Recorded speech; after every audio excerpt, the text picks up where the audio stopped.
You know, I've often said that success is not something you pursue. Success is something you attract by the person you become. And becoming that person requires working harder on yourself than you do on your job. That's the key to everything I want to share with you today. The philosophy of personal development. Let me start with a fundamental truth. For things to change, you have to change. For things to get better, you have to get better. That's the essence of personal development. Most people want their circumstances to change without changing themselves. They want their income to increase without increasing their value. They want their relationships to improve without improving their character. But life doesn't work that way. I remember a gentleman who came to me once and said, "Mr. Rohn, I'd like to work for you. I need a good job." And I asked him, "But do you deserve a good job?" He said, "Well, I need it." And I said, "That's not what I asked. Do you deserve it?" You see, the marketplace pays for value, not for need. And you must become valuable by working on yourself. The key is to work harder on yourself than you do on your job. When you become more valuable, the marketplace rewards you accordingly. The power of self-education. Now, let me talk about the most powerful form of working on yourself, self-education. Formal education will make you a living. Self-education will make you a fortune. Some people say, "Well, I didn't have much of an education." I say, that's no excuse. Formal education is important, but what you do on your own time to educate yourself will determine your future. I was lucky enough to meet my mentor, Mr. Schoaf, when I was 25 years old. He said to me, "Jim, if you want to be successful, you need to develop a personal library." So I started with one book, then I got another and another. And over the years, I've collected hundreds of books. Not just to have them, but to study them, to learn from them, to apply their wisdom. You must have a study plan. Set aside time each day, morning, it doesn't matter, but set aside to read, to think, to learn. 30 minutes to an hour of reading each day will put you in the top percentage of educated people in the world. That's how valuable consistent study is. And don't just read the easy stuff. Challenge yourself. If you read just 10 pages of a good book every day, that's 3,650 pages in a year. That's about 12 books a year. Imagine the wisdom, the knowledge, the insights you'll gain. Managing your emotions. Another critical area of working on yourself is learning to manage your emotions. Emotions are powerful, but they must be directed, not just experienced. I've seen many people let their emotions control their lives. They're happy when things are going well, and they're depressed when things aren't. But successful people learn to manage their emotions regardless of what's happening around them. Learn to handle disappointment. When something doesn't work out, don't fall apart. Instead, ask yourself, what can I learn from this? How can I grow from this experience? Learn to control anger. Anger is useful only in small doses and for very specific purposes. But many people let anger consume them, and it destroys their relationships and opportunities. And perhaps most importantly, learn to cultivate positive emotions like enthusiasm, gratitude, and joy. These emotions fuel your journey and make the path more enjoyable. Mr. Schoaf once told me, "Jim, you must learn to master your emotions or they will master you." That advice changed my life. The discipline of daily habits. Now let's talk about habits. Your habits determine your future. It's not the occasional big decisions that shape your destiny. It's the small decisions you make every day. I once had a gentleman ask me, "How do you achieve success?" I told him success is nothing more than a few simple disciplines practiced every day. But here's the flip side. Failure is simply a few errors in judgment, repeated every day. So the question is, which habits are you practicing every day? Are they moving you toward your goals or away from them? Let me suggest some habits worth developing. First, the habit of punctuality. Being on time shows respect for others and for yourself. It demonstrates discipline and reliability. I've never known a successful person who was habitually late. Second, the habit of keeping your word. When you say you'll do something, do it. Your word is your bond and your integrity is non-negotiable.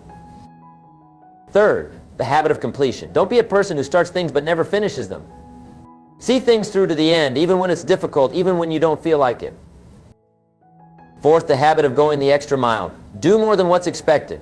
The marketplace pays extraordinary rewards for extraordinary performance. These simple habits, practiced consistently, will set you apart from the crowd. The value of association. Another crucial aspect of working on yourself is carefully choosing your associations. You become the average of the 5 people you spend the most time with. I remember when Mr. Schoaf first shared this concept with me. He said, "Jim, never underestimate the power of influence." Then he asked me to make a list of my friends. He looked at the list and said, "Jim, I can tell you what you are. You're the average of those 5 people. That was a wake-up call. If you want to be successful, associate with successful people. If you want to have a positive outlook, associate with positive people. If you want to grow, associate with people who challenge you to become better. And sometimes, painful as it may be, you have to dissociate from people who are pulling you down. Not because you don't care about them, but because you care more about becoming the person you're capable of becoming. The mindset of abundance. To work hard on yourself, you must develop an abundance mindset. Many people operate from a scarcity mentality. They believe there's not enough to go around, so they hoard, they envy, they compete in unhealthy ways. But successful people understand that there's plenty for everyone. They focus on creating value, not on taking value. They understand that the more they give, the more they receive. I often tell the story of a farmer who was known for his award-winning corn. When asked about his success, he revealed that he shared his best seed corn with his neighbors. "Why would you share your best seed with your competitors?" someone asked. The farmer replied, "Don't you know? The wind picks up pollen from the ripening corn and swirls it from field to field. If my neighbors grow inferior corn, cross-pollination will steadily degrade the quality of my corn. If I am to grow good corn, I must help my neighbors grow good corn." That's the abundance mindset in action. Your success is tied to the success of those around you. When you help others succeed, you create an environment where your own success becomes more likely. Overcoming limiting beliefs. Let's talk about limiting beliefs. These are the invisible chains that hold most people back. They're the stories we tell ourselves about what's possible and what's not. I'm too old. I don't have the right education. I don't have enough money. I don't have enough time. I'm not talented enough. These limiting beliefs act like prison walls, keeping you confined within a small space of possibility. But here's the truth. Most of these beliefs are not true. They're just stories you've told yourself for so long that you've come to accept them as reality. To work hard on yourself means challenging these limiting beliefs. Question them, test them, replace them with empowering beliefs. Instead of "I'm too old," try "My experience gives me an advantage." Instead of "I don't have the right education," try "I can learn anything I need to know." Instead of "I don't have enough money," try "I can find creative ways to fund my dreams." Your beliefs shape your actions, and your actions shape your results. Change your beliefs and you change everything. The power of goal setting. Working hard on yourself requires setting clear, compelling goals. Goals give direction to your efforts and purpose to your days. Many people drift through life without clear goals, and then they wonder why they never seem to get anywhere. Setting goals is like programming your internal GPS. It tells your mind where you want to go, and then your subconscious mind starts looking for ways to get there. But don't just set any goals. Set goals that inspire you, that pull you forward with excitement and anticipation. Goals should be specific, measurable, time-bound, and written down. I remember a young woman who attended one of my seminars. She came up to me afterward and said, "Mr. Rohn, I've never set goals before. I'm afraid I'll fail." I told her, the greatest failure is not setting goals and reaching them. The greatest failure is not setting goals at all. When you set a goal, you might not reach it exactly as planned, but you'll grow in the process and you'll end up further than if you had never set the goal at all. Developing financial intelligence. An important part of working on yourself is developing financial intelligence. Money is not the most important thing in life, but it affects everything that is important. Most people struggle financially, not because they don't earn enough, but because they don't know how to manage what they do earn. They don't understand the basic principles of financial success. Here are a few principles I've taught for years. First, spend less than you earn. This seems obvious, but it's astounding how many people violate this basic principle. Second, save a portion of everything you earn. Pay yourself first, even if it's just a small percentage. The discipline of saving is more important than the amount. Third, invest wisely. Make your money work for you. Understand the power of compound interest. Albert Einstein called it the 8th wonder of the world. Fourth, give generously. There's something powerful about giving that opens the door to receiving. It aligns you with the abundance of the universe. Financial intelligence isn't just about making money, it's about managing money, growing money, and using money in ways that enhance your life and the lives of others. The art of communication. Working hard on yourself includes developing your communication skills. Your ability to express yourself clearly and persuasively directly impacts your success in every area of life. I've seen many talented people remain in the shadows because they couldn't effectively communicate their ideas. And I've seen people of modest talent rise to great heights because they mastered the art of communication. Communication isn't just about speaking, it's also about listening. In fact, listening is perhaps the more important part. When you truly listen to others, you gain insights, you build relationships, and you avoid misunderstandings. I once met a successful businessman who told me his secret: I make it a point to learn something from every person I meet. That's the attitude of a master communicator, always learning, always growing through interaction with others. The importance of health and energy. Another critical area of working on yourself is maintaining your health and energy. Your body is the vehicle that carries you through life. If that vehicle breaks down, everything else suffers. I'm not talking about becoming a fitness fanatic or following the latest health fad. I'm talking about basic self-care, eating nutritious food, getting regular exercise, getting enough sleep, managing stress. Your energy level affects everything: your mood, your thinking, your creativity, your resilience. When your energy is low, problems seem bigger and opportunities seem smaller. When your energy is high, you see possibilities everywhere. I remember meeting a gentleman who complained that he didn't have enough time to exercise. I asked him, "Do you have enough time to be sick?" Because that's the choice: invest time in maintaining your health now, or spend time dealing with illness later. Working hard on yourself means making your health a priority, not an afterthought. Cultivating gratitude. One of the most transformative practices in working on yourself is cultivating gratitude. Gratitude shifts your focus from what you lack to what you have, from what's wrong to what's right, from scarcity to abundance. I make it a daily practice to count my blessings, to acknowledge the good in my life. This isn't just positive thinking, it's a realistic assessment of the gifts and opportunities that surround us all. You can't be grateful and angry at the same time. You can't be grateful and fearful at the same time. Gratitude displaces negative emotions and creates space for positive growth. And here's something interesting: the things you appreciate. When you express gratitude for what you have, you tend to attract more of those things into your life. Start each day by identifying 3 things you're grateful for. They can be simple things: a comfortable bed, a cup of coffee, a friendly smile. The point is to train your mind to look for the good, the courage to change. Working hard on yourself requires courage: the courage to face your weaknesses, the courage to leave your comfort zone, the courage to try new things, the courage to fail, and the courage to get back up when you do. Change is uncomfortable. Growth is uncomfortable. But comfort is the enemy of progress. If you want to become more than you are, you must be willing to do things you've never done. I remember a young man who came to me, frustrated with his life. He wanted things to be different, but he wasn't willing to do anything differently. I told him, if you keep doing what you've always done, you'll keep getting what you've always got. Courage isn't the absence of fear, it's moving forward despite the fear. Feel the fear and do it anyway. That's how you grow. That's how you transform. The power of persistence. No discussion of working on yourself would be complete without addressing persistence. Persistence is the ability to maintain action regardless of your feelings. It's the ability to continue moving toward your goals even when the path is difficult, even when progress is slow, even when you don't see immediate results. Most people overestimate what they can accomplish in a year and underestimate what they can accomplish in a decade.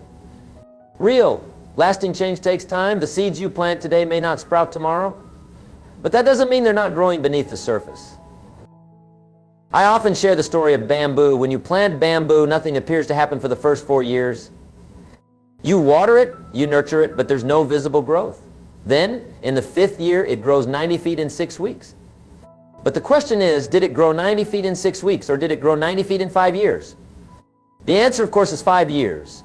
Those first 4 years, the bamboo was developing its root system, building a foundation that could support its rapid growth. Your personal development works the same way. Sometimes you're building roots, and there's no visible progress. But if you persist, if you keep doing the right things consistently, eventually you'll experience breakthrough growth. The balance of life. As we work hard on ourselves, we must remember the importance of balance. Life isn't just about achievement, it's about enjoyment. It's not just about work, it's about relationships. It's not just about success, it's about significance. I've seen too many people sacrifice their health for wealth, only to later spend their wealth trying to recover their health. I've seen people sacrifice their families for their careers, only to realize too late what really matters. Working hard on yourself means developing all aspects of your life: physical, mental, emotional, spiritual, financial. Neglect any one of these areas and eventually affects all the others. The key is to establish priorities and to make conscious choices about how you spend your time and energy. Not everything that demands your attention deserves your attention. Learn to say no to the good so you can say yes to the best. Creating a personal philosophy. One of the most important aspects of working on yourself is developing a personal philosophy, a set of principles and values that guide your decisions and actions. Your philosophy determines how you interpret events, how you respond to challenges, and ultimately the quality of your life. Most people adopt their philosophy unconsciously, absorbing ideas from their parents, peers, and the media without critical examination. But to work hard on yourself means to consciously design your philosophy. It means asking, what do I believe about life? What do I believe about myself? What values are most important to me? What principles will guide my decisions? For me, a key principle has always been give more value than you receive in payment. This simple philosophy has guided my business dealings and my personal relationships, and it has never led me astray. Another principle I live by is success is not measured by what you accumulate, but by what you contribute. This keeps me focused on creating value, not just acquiring things. What principles will form your philosophy? Think about it carefully, because your philosophy becomes your destiny. The art of reflection. A crucial practice in working on yourself is regular reflection. Take time to assess your progress, to learn from your experiences, to make course corrections as needed. At the end of each day, ask yourself, what did I learn today? What did I do well? What could I have done better? How am I different today than I was yesterday? At the end of each week, review your goals and your progress toward them. Are you moving in the right direction? If not, what adjustments do you need to make? At the end of each month, evaluate your habits. Are they serving you well? Which ones need to be strengthened? Which ones need to be replaced? And at the end of each year, take a broader view of your life. What have you accomplished? What have you learned? How have you grown? What will you focus on in the coming year? Reflection turns experience into insight, and insight is the raw material of wisdom. The journey of transformation. Ladies and gentlemen, working hard on yourself is a journey of transformation. It's about becoming more today than you were yesterday, and more tomorrow than you are today. This journey isn't always easy. There will be setbacks, there will be failures, there will be times when you wonder if it's worth the effort. But I promise you it is. Because when you work hard on yourself, everything else in your life gets better. Your career improves because you bring more value to the marketplace. Your relationships improve because you bring more value to your interactions. Your finances improve because you make better decisions. Your health improves because you take better care of yourself. But beyond all these external improvements, there's something even more important. The internal sense of satisfaction that comes from knowing you're becoming the person you're capable of becoming. The legacy of personal growth. As we near the end of our time together, let me talk about legacy. Your legacy isn't just what you leave behind when you're gone, it's the impact you have every day through your words, your actions, your example. When you work hard on yourself, you inspire others to do the same. Your growth creates a ripple effect that touches lives in ways you may never know. I think of the gentleman who approached me after a seminar years ago. He said, "Mr. Rohn, something you said 5 years ago changed my life." I asked him what it was, and he quoted something I had completely forgotten saying. That's the power of influence. That's the power of legacy. Your commitment to personal growth isn't just for you, it's for everyone whose life you touch. It's for your family, your friends, your colleagues, your community. It's for people you may never meet who will be influenced by those you influence. The decision to begin. So where do you start? How do you begin this journey of working hard on yourself? It starts with a decision to take responsibility for your life, a decision to commit to continuous improvement, a decision to become the best version of yourself. This decision must be followed by action. Not someday, not tomorrow, but today. What's one thing you can do right now to work on yourself? What book can you start reading? What skill can you start developing? What habit can you start building? Remember, success is not a destination, it's a journey. And that journey begins with a single step. Conclusion, the promise of potential. In closing, let me leave you with this thought. Within you right now is the potential for greatness. Not greatness as the world defines it, fame, fortune, power, but greatness as I define it, becoming all that you're capable of becoming. That potential is like a seed. It contains everything necessary for magnificent growth, but it needs nurturing. It needs attention. It needs the consistent application of the principles we've discussed today. The question is not whether you have potential, the question is what you will do with it. Will you let it lie dormant, or will you cultivate it? Will you settle for less than your best, or will you work hard on yourself to become all that you can be? I challenge you today to make a commitment to yourself, a commitment to work harder on yourself than you do on anything else. Because when you do, everything else in your life will change for the better. Thank you for your time and attention. Remember, for things to change, you have to change. For things to get better, you have to get better. That's the essence of personal development. And that's how you work hard on yourself. The best to you and yours.